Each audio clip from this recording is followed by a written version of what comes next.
everyone, welcome to the Scholars Lair. In today's video, we will be learning class 12th English chapter 2 Lost Spring. This is the part 2 video of the chapter I want to drive a car. So without further ado, let's start. The title of the part 2 is I want to drive a car. Mukesh insists on being his own master. I will be a motor mechanic, he announces. अब second story जो है उसमें there is another character Mukesh. वो कहता है कि he wants to be a motor mechanic. मतलब अभी जो उसका ड्रीम है वो है मोटर मैकेनिक बनने का, जो लोग बाइक्स एंड ऑल को ठीक करते हैं. तो अब ऑथर उनसे पूछेगी, do you know anything about cars? I will learn to drive a car, he answers, looking straight into my eyes. His dream looms like a mirage amidst the dust of streets that fill his town Firozabad, famous for its bangles. अब इस paragraph के अंदर हमारे को पता चला है कि जो मुकेश हैं वो फिरोज़ाबाद में रहता है. एंड फिरोज़ाबाद जो जगह है, जो टाउन है, वो कहाँ के लिए फेमस है? उनकी बैंगल्स, चूड़ियों के लिए फेमस है. इसके अंदर एक लाइन आई है कि His dream looms like a mirage amidst the dust of streets. मतलब कि उसका जो ये सपना है मोटर मैकेनिक बनने का, ये एक मिराज की तरह यानी एक इल्यूजन की तरह है. क्योंकि जो उसका जगह है Firozabad which is in UP, वो बैंगल मेकिंग के लिए फेमस है. एंड जो मुकेश है वो खुद भी बैंगल मेकर्स की फैमिली से आता है.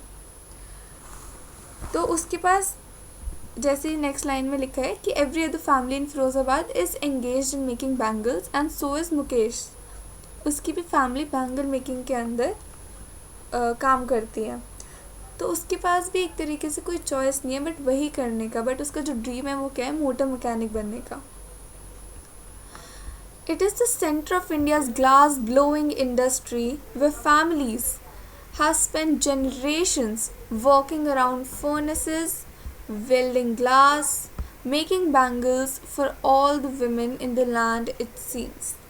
मतलब यहाँ पे जितनी भी फैमिलीज है वो जनरेशन से बैंगल मेकिंग का काम कर रही है. और मुकेश की family is among them. None of them know that it is illegal for children like him to work in the glass furnace with high temperature. अब यहाँ पे जो जो पॉइंट्स आ रहे हैं वो बहुत इंपॉर्टेंट है. ये जो फर्नेसेस हैं जहाँ पे काम हो रहा है, छोटे बच्चों से काम करवाया जा रहा है, वो कैसी जगह है? वहाँ पे बहुत हाई टेम्परेचर है. Dingy cells without air and light that the law if enforced could get them and all those 20,000 children out of hot furnaces where they slog their daylight hours, often losing the brightness of their eyes. पहली बात तो furnaces होते हैं छोटी जगह जहाँ पर fire basically जो भट्टी होती है उसको फर्नेस कहते हैं. ऑब्वियसली यहाँ पे बहुत जगहें नहीं होती जैसे फैक्ट्रीज़ होती हैं. वहाँ पे छोटे छोटे रूम्स के अंदर ग्लास वेल्ड किया जाता है, बैंगल्स बनाई जाती हैं. वहाँ पे जो टेम्परेचर है ऑब्वियसली फायर होगा फर्नेस में, बहुत हाई टेम्परेचर्स होते हैं, ना एयर है ना लाइट है. एंड मुकेश के साथ साथ 20,000 चिल्ड्रन रोज़ मतलब सुबह से उन हॉट फर्नेसेस के अंदर काम करने में लग जाते हैं. एंड बिकॉज ऑफ दिस उनकी जो आइज़ हैं वो भी ब्राइटनेस लूज़ कर देती हैं, मतलब वो ब्लाइंड हो सकते हैं. इसके साथ साथ स्किन एलमेंट्स, रेस्पिरेटरी प्रॉब्लम्स, ये सब भी होती हैं वहाँ पे लोगों को. Mukesh's eyes beam as he volunteers to take me home, which he proudly says is being rebuilt. अब मुकेश जो है वो ऑथर को अपने घर लेके जा रहा है. We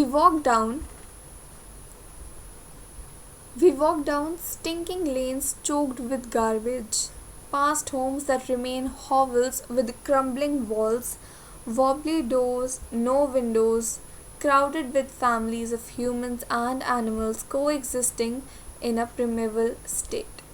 अब ये वो जगह बता रहे हैं मुकेश का घर जहाँ पर है.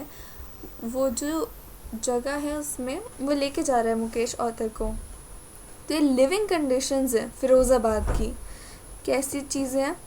कि जो लेन्स हैं वो बहुत स्टिंकिंग है, वहाँ पे गार्बेज है, वहाँ पे वॉल्स जो हैं वो प्रॉपर नहीं बनी हुई, जो डोर्स हैं वो बहुत वॉबली हैं, टूटे फूटे हैं, विंडोज़ तो है ही नहीं, वहाँ पे ह्यूमंस के साथ साथ एनिमल्स भी हैं और बहुत ही प्रिमिटिव स्टेट में सब को एग्जिस्ट कर रहे हैं। ऐसे ही किसी घर के सामने जो है मुकेश जाके रुकता है, bangs a wobbly iron door with his foot and pushes it open। यानी कि अब वो उसी का घर है, वहाँ पे आ गए। फिर वो बताते हैं कि we entered a half-built shack. In one part of it, thatched with dead grass, is a firewood stove over which sits a large vessel of sizzling spinach leaves। मतलब खाना बन रहा है, वो ये बताना चाह रही हैं। On the ground, in large aluminium platters, are more chopped vegetables। A frail young woman is cooking the evening meal for the whole family. Through eyes filled with smoke, she smiles. She is the wife of Mukesh's elder brother. Not much older in years, she has begun to command respect as the Bahu, the daughter-in-law of the house, already in charge of 3 men, her husband, Mukesh and their father. अब मुकेश की family को यहाँ पे बताया गया है कि एक फ्रेल यंग वुमेन है जो कि कौन है, मुकेश के बड़े भाई की वाइफ है, एंड अब वो उस घर की डॉटर इन लॉ बन चुकी हैं जिसका काम है अपने हस्बैंड मुकेश और उनके फादर की केयर करना, इनकी इंचार्ज है वो।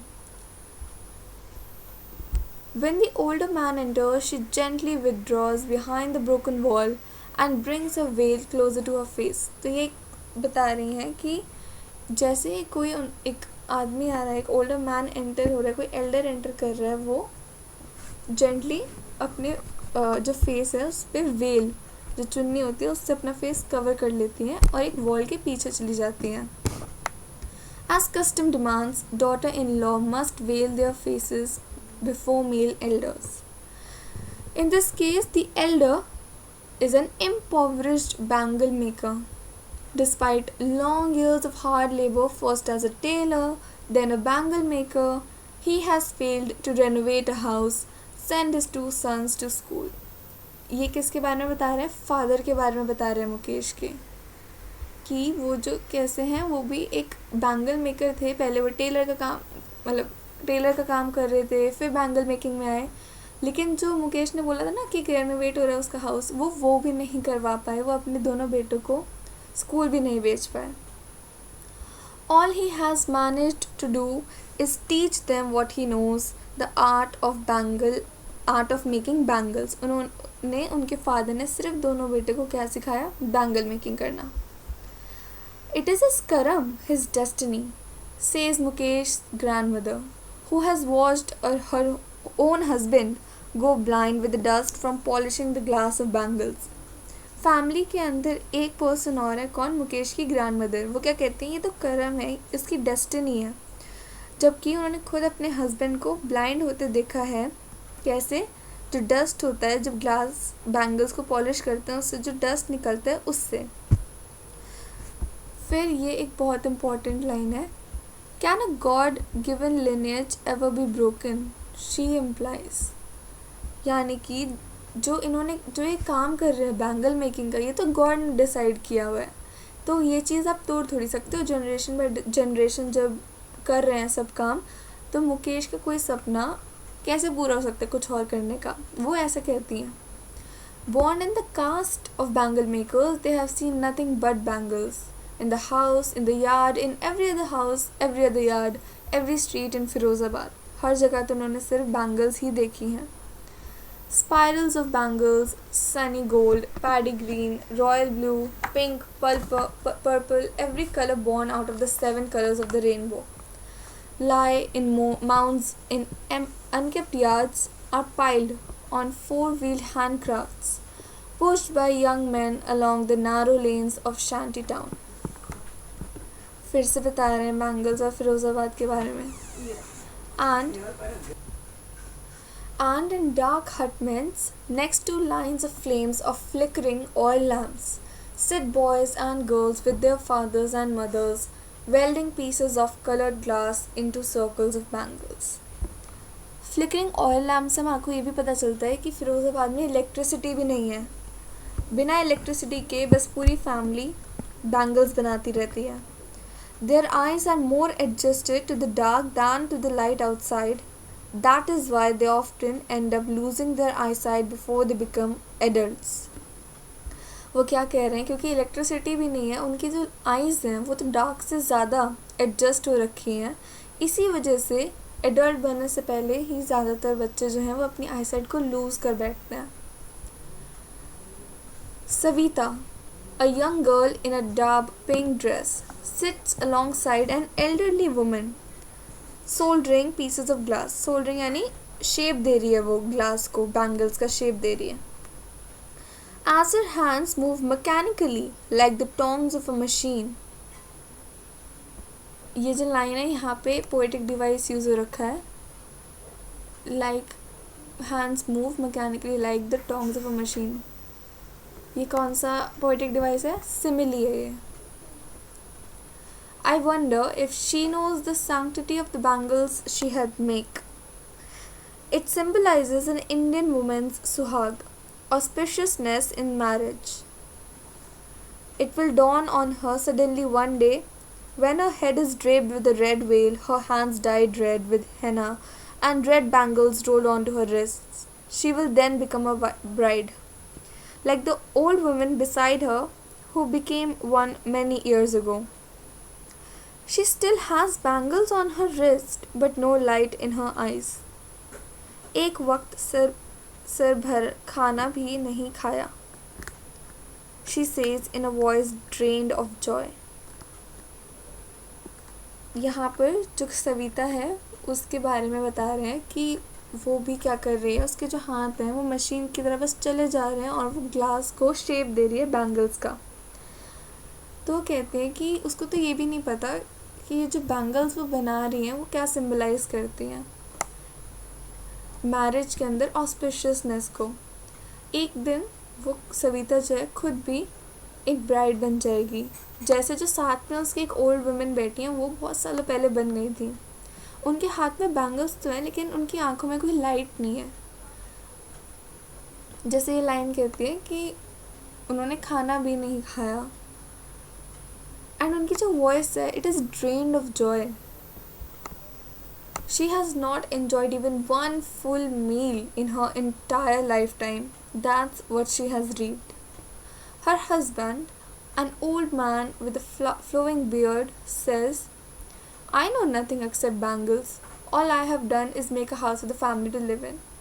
उनका जो हस्बैंड है वो कहता है कि मेरे को तो सिर्फ और सिर्फ बैंगल्स के अलावा कुछ आता ही नहीं है, मैंने एक घर तो बना दिया फैमिली के लिए। Hearing him, one wonders if he has achieved what many have failed in their lifetime. He has a roof over his head. मतलब फ़िरोज़ाबाद में और घरों को देखो तो एक तरीके से ये एक अचीवमेंट ही है क्योंकि उसके पास एक घर है।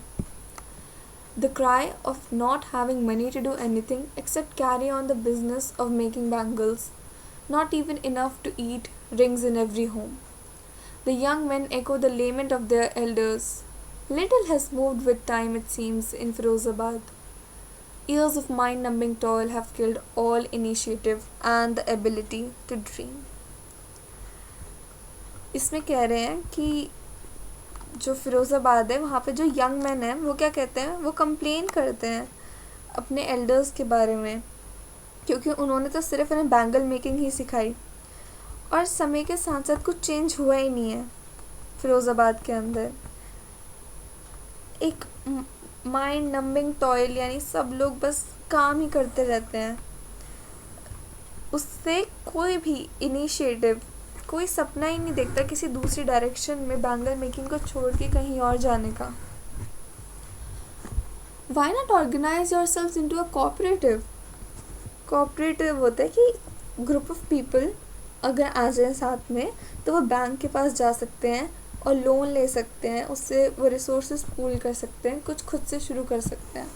तो ऐसा पूछ रही हैं ऑथर किससे? I ask a group of young man who have fallen into the vicious circle of middlemen who trapped their fathers and forefathers. अब ये क्या कहते हैं, ये बात वो पूछ रहे हैं यंग मैन के ग्रुप से जो किस में चले गए हैं, एक vicious circle of middle man में ट्रैप हो चुके हैं। इन लोगों ने उनके फादर्स को भी ट्रैप किया था, उनके फोर फादर्स को भी ट्रैप किया था। तो इसका आंसर वो क्या देते हैं, even if we get organised we are the ones who will be hauled up by the police, beaten and dragged to jail for doing something illegal, they say. There is no leader among them, no one who could help them see things differently. Their fathers are as tired as they are. They talk endlessly in a spiral that moves from poverty to apathy to greed and to injustice. यानी कि वो कह रहे हैं कि हम ऐसे resources को पूल नहीं कर सकते, हम ग्रुप नहीं बना सकते, क्योंकि अगर हम ऐसा करेंगे तो हम ही पुलिस जो है हमारे को पकड़ लेगी, हम जेल चले जाएंगे कुछ इलीगल करने की वजह से। हमारे लिए कोई लीडर नहीं है, हमारे से अलग तो कोई कुछ हेल्प ही नहीं कर रहा हमारे को देखने के लिए। हमारे फादर जो हैं वो भी हमारी तरह ही हैं। तो एक स्पाइरल बन चुका है, एक सर्कल बन चुका है, पॉवर्टी से एपैथी। एपैथी मतलब सिंपैथी का उल्टा होता है एपैथी, इनडिफरेंट, कोई कंसर्न ही नहीं है, फ़र्क नहीं पड़ता जिसे, to greed and to injustice. Listening to them I see two distinct worlds, one of the family caught in a web of poverty, burdened by the stigma of caste in which they are born.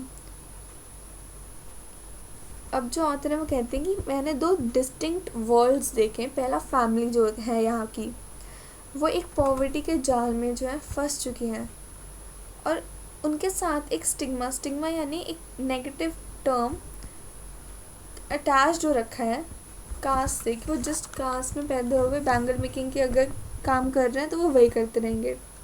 यहाँ पर जो web of poverty है वो एक metaphor बता रहा है, but poetic devices use हुआ है। तो पहली चीज़ तो वो फैमिली है जो कि फंस चुके हैं। सेकंड ये फर्स्ट, अब सेकंड कौन सा वर्ल्ड है, एक circle, the other is a vicious circle of the sahukars, यानी कि वो वेल्दी लोग जो पैसे को लेंड करते हैं, पैसे देते हैं दूसरों को लोन पे। Sahukars, the middle man, the police man, the keepers of law, the bureaucrats and the politicians together they have imposed a baggage on the child that he cannot put down. ये जितने भी लोगों का यहाँ पे जिक्र हुआ है, ये सब कौन है, एक्सप्लॉयटर्स हैं, ब्यूरोक्रेट्स, पॉलिटिशियंस, इन सब ने क्या कर रखा है, एक बच्चे पे इतना सारा बैगेज डाल रखा है जो अब वो हटा नहीं सकता। Before he is aware he accepts it as naturally as his father. To do anything else would mean to dare, मतलब अगर वो बैंगल मेकिंग के अलावा कुछ करना चाहे, फैक्ट्री से निकल के कुछ करना चाहे, तो वो चीज़ सही नहीं है। And daring is not a part of his growing up, मतलब कि वो डेयर कर रहा है, और जो डेयरिंग है वो तो पॉसिबल ही नहीं है फिरोज़ाबाद में। When I sense a flash of it in Mukesh, I am cheered. I want to be a motor mechanic, he repeats. He will go to a garage and learn, but the garage is a long way from his home. I will walk, he insists. Do you also dream of flying a plane? He is suddenly silent.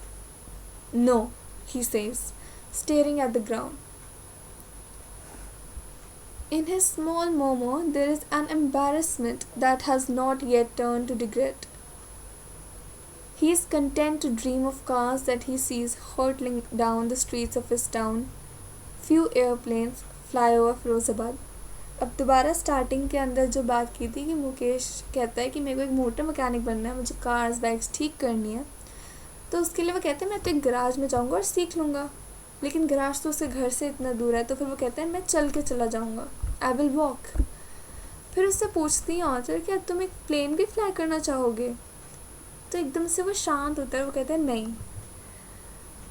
यहाँ पे जब उसने no बोला तो एक embarrass वो feel करता है जो अभी तक रिग्रेट में नहीं टर्न हुई, यानी कि उसने ड्रीम किया है, उसने डेयर किया है कुछ और सोचने का बैंगल मेकिंग के अलावा, और वो ऐसे ही करता रहेगा अपने टाउन के अंदर, ड्रीम करता रहेगा एंड फिर एक लाइन जो सबसे लास्ट में लिखे हैं, few airplanes fly over Firozabad. ये कॉन्ट्रास्ट है to what is happening in the streets of Firozabad. This is it for the chapter. तो इस चैप्टर में हमने चाइल्ड लेबर जो था वो मेन चीज़ थी, उसी के बारे में, उसके जो थीम है चैप्टर का, it is child labour, the causes, the effects, the solutions. इसमें हमने स्टोरी पढ़ी मुकेश के बारे में, how he dreams to be a motor mechanic. So this is it for today's video. We will continue a new chapter in the next one.